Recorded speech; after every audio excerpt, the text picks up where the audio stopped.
श्री स्वामी समर्थ। तर आज आपण बघणार आहोत टिफिनसाठी मुलांना आवडणारा पनीर पराठा। तर एकदम इझी वेने मी तुम्हाला दाखवणार आहे। तर हे बघा, मी पनीर मस्त ग्रेट करून घेतलं आहे आणि आता आपण यात मिरची पावडर,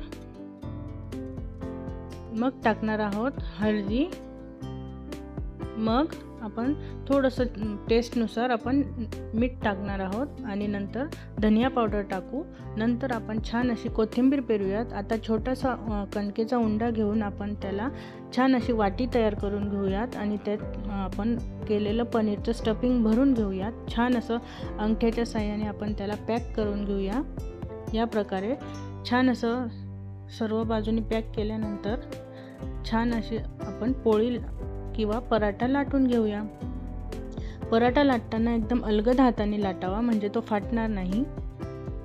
आणि मुलांना तर हा पराठा खूपच आवडतो आणि टिफिनला द्यायला सकाळी एकदम इझी आणि क्विक होणारा पराठा आहे। तर बघा, या प्रकारे मी लाटून घेतला। आता आपण छान असं शेकून घेऊया।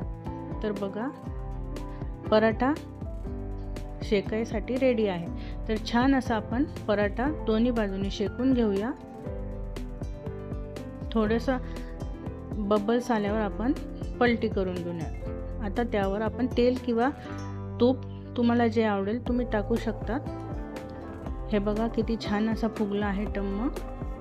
दोन्ही बाजूने आता तेल टाकून छान शेकून घेऊयात। आणि मुलं तर इतकं एन्जॉय करताना एकदा नक्की करून बघा आणि कमेंटमध्ये मला सांगा की तुम्हाला पनीर पराठा आवडला का। हे बघा, पूर्ण शेवटपर्यंत काठापर्यंत पनीरची स्टफिंग आपण केलेली आहे आणि सॉस बरोबर खायला द्या, मुलं खूप आवडीने खातील। थँक्यू।